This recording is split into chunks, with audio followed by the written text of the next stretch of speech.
What is up, everybody? Welcome back to another Pitching Ninja's Filthiest Pitches of the Day. Remember, before we get to those pitches, hit that subscribe button. Join Ninja Nation, the best baseball community on YouTube.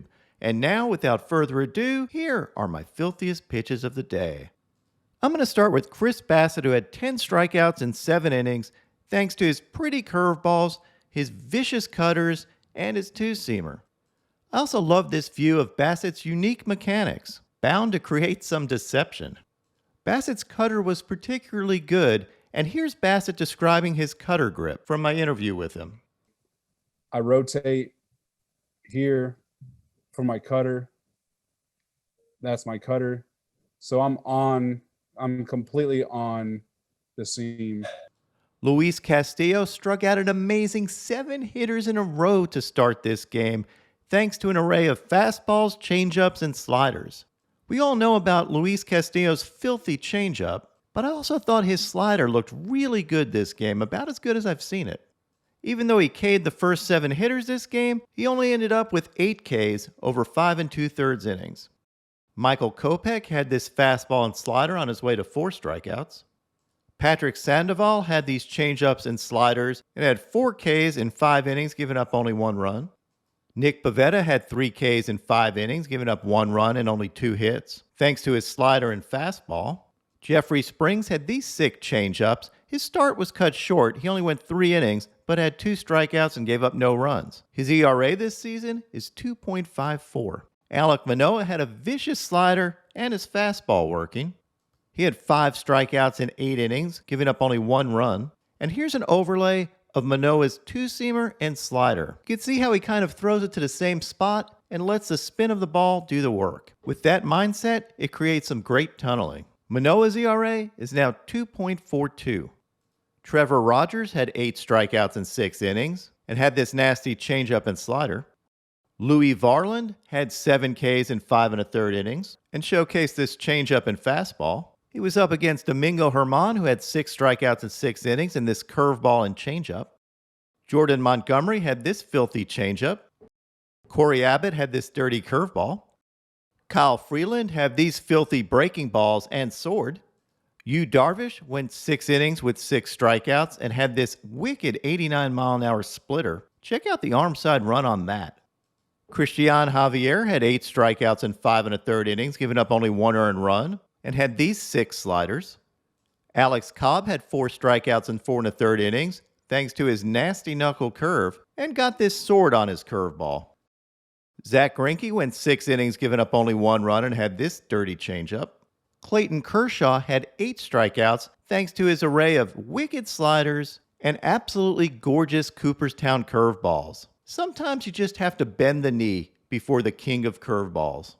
Here are a couple of Kershaw overlays. Here's his fastball and curveball overlaid, and you can see why he would get a sword on that lawn dart curveball. That curveball looks like that low fastball that was fouled off, but it quickly dives to the dirt, never reaching the plate, and gets the sword.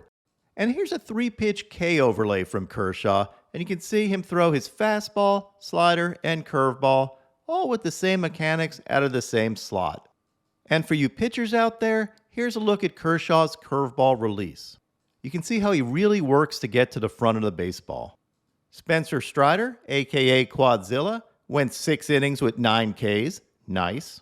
He really struggled to start this game, giving up 3 walks in the first inning and 2 runs, and then went absolutely crazy, just dominating with his 100-mile-an-hour fastball. He said he was most proud of this outing because he came back from struggling in that first inning. And these are little mental game notes that pitchers take. Now, next time he struggles, he knows he can turn it around. Strider's ERA this season is now a very nice 2.69.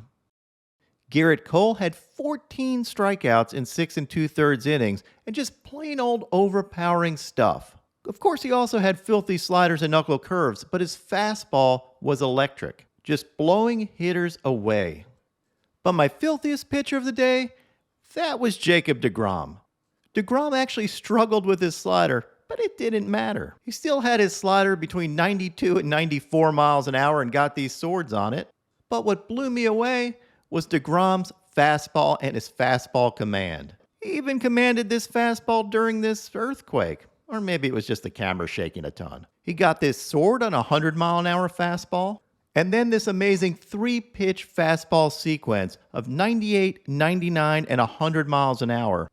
All glove-side fastballs. I mean, look at this. The man is an absolute robot. He is a true glove-side god. You might remember last year I had this 3-slider overlay of glove-side sliders. And this pinpoint glove-side command is one of the keys to deGrom being the GOAT. He also made this really nice play, and I think he was being checked for his glove having sticky stuff rather than his hands. Jacob deGrom is one of the best pitchers I've ever seen. His ERA this year is now 1.66, and he has a .55 whip, meaning if every hit and walk he's given up counted as a run, he would still have a lower ERA than Jose Barrios. He also has 63 Ks in 43 1/3 innings this year and a strikeout to walk ratio of 15.8.